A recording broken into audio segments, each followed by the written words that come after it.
Oke, mind mapping dalam sebuah desain. Mind mapping adalah proses memetakan pikiran. Jadi, mind mapping ini berupa diagram yang digunakan untuk memvisualisasikan dan mengorganisasikan informasi-informasi yang kita dapatkan tentang suatu objek. Nah, mind mapping ini berisikan hierarki dan menunjukkan hubungan dengan satu dengan yang lainnya.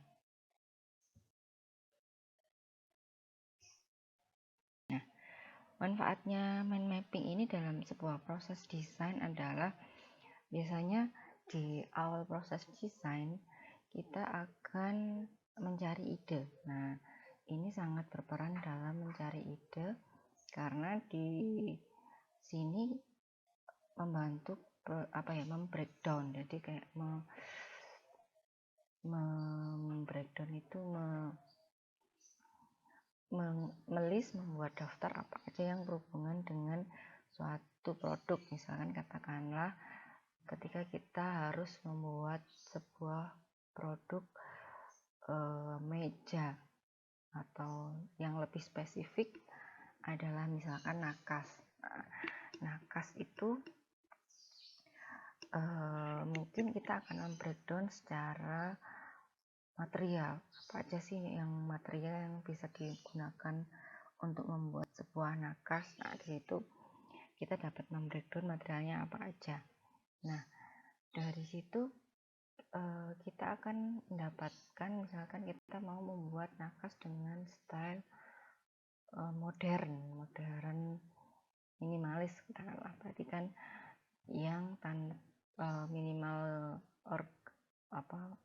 aksesoris, katakanlah gitu, atau minimal hiasan. Nah, kita akan mencari nakas minimalis. Berarti minimalis itu apa sih? Minimalis itu less is more, atau mungkin simple, atau mungkin material warnanya putih atau monokrom. Nah, itu di breakdown di situ ya. Misalkan dalam segi warna monokrom itu apa? Putih, abu-abu, hitam. Terus kemudian dari segi material apa yang bisa dibuat material natural itu ada kayu, ada plywood, ada bambu.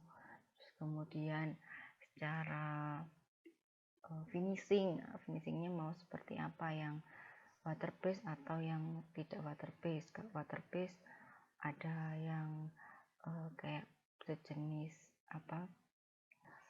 yang clear, nah itu juga ada, atau yang doff atau yang pekat itu juga ada. Terus kemudian secara bentuk, nah, bentuknya seperti apa, apakah kotak atau persegi. Nah, mungkin dari bentuk ini kita bisa misalkan dari idenya dari bentuk, misalkan nakas untuk hotel dengan tema minimalis urban atau minimalis Skandinavian. Nah, itu bisa nanti di breakdown lagi bentuknya seperti apa sih Skandinavian itu. Nah, itu proses brainstorming atau mind mapping sebuah meja. Nah, selain itu juga menuliskan konsep desain secara singkat. Nah, di mana konsep desain itu kan tadi dari warna, dari material, dari bentuk. Nah, nanti dari beberapa yang sudah kita breakdown, kita bisa mengambil satu jalur mana yang akan kita ambil untuk diaplikasikan di desain nakas tersebut. Nah, dalam membuat mind mapping biasanya dimulai dengan menulis di tengah lembar kertas kosong dengan menuliskan kata atau kalimat, kemudian atau gambar yang menjadi ide pokok bahasan utama tersebut. Kemudian dari ide pokok tersebut muncul cabang-cabang yang merupakan bagian dari sub-ide pokok bahasan tadi. Ya, misalkan tadi ya kayak furniture itu kan banyak, dispesifikkan menyabang ke meja masih nyabang lagi, langsung aja ya meja nakas gitu. Jadi kata utamanya di situ, kalimat utamanya meja nakas. Nah, dari meja nakas itu kita breakdown tadi materialnya apa, warnanya apa, stylenya apa, terus bentuknya seperti apa gitu.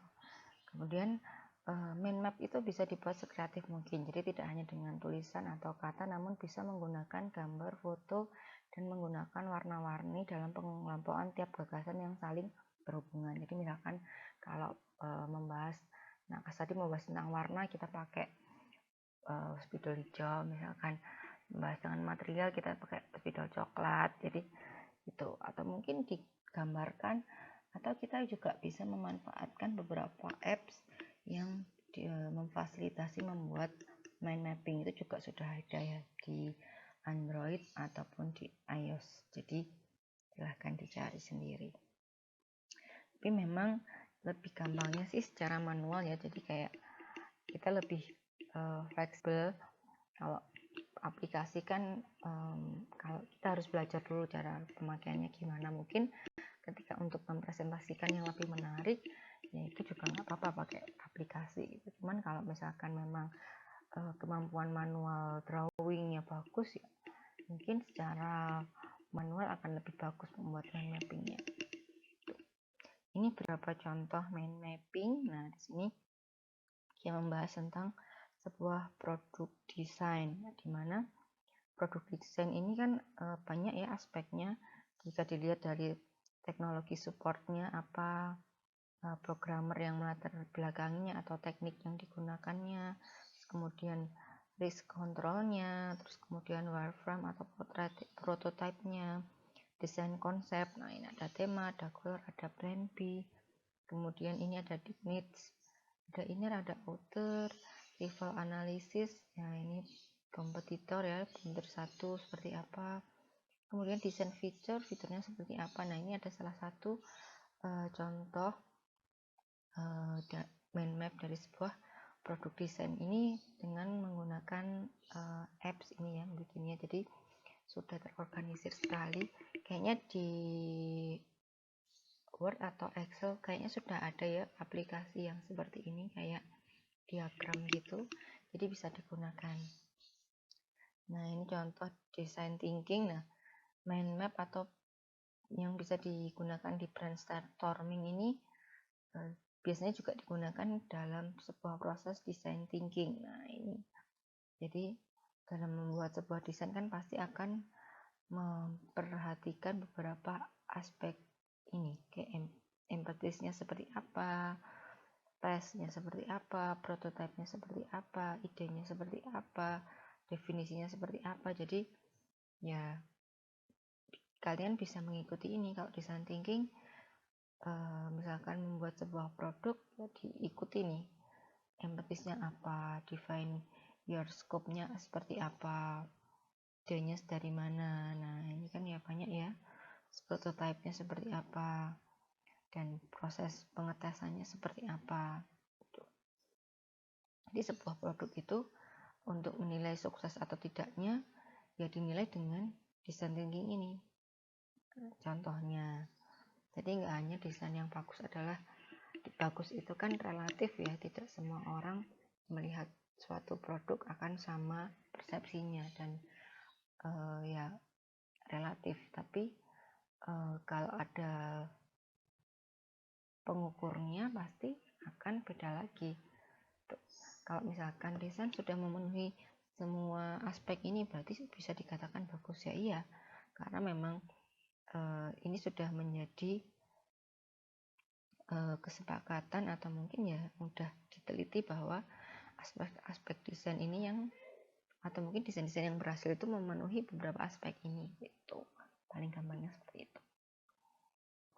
Nah ini contoh juga ya, ini yang paling pakai manual ya, ini tentang solving global warming, doing something dalam pemecahan sebuah global warming. Itu permasalahan global warming itu seperti apa sih? Mungkin dari sebuah travel atau perjalanan. By travel adalah if we always use transportation, katakanlah pesawat itu kan memang emisinya besar ya, emisinya besar, dan dibandingkan dengan mobil, jalan kaki, sepeda mungkin, nah, itu lebih ramah lingkungan. Jadi kalau travel, best travel dia pakai ini. Terus kemudian yang paling bagus apa sih best travel? Walk, bike, nah kan paling sedikit mengeluarkan emisi, atau ya sedikit sih karena emisinya cuma dari makanan yang kita makan aja. Kemudian public transport juga. Kemudian have an energy audit. Nah ini juga kalau ini urusannya dengan perusahaan ya, save power, save money, ya memang benar. Kayak kalau di rumah sih kayak penggunaan lampu, katakanlah lampu hemat energi, berarti kan memang lebih mahal dibayar awalnya, tapi untuk listriknya dia lebih murah. Terus kemudian be catalyst, nah learn more, therefore talk. Terus kemudian ada plant tree salah satunya.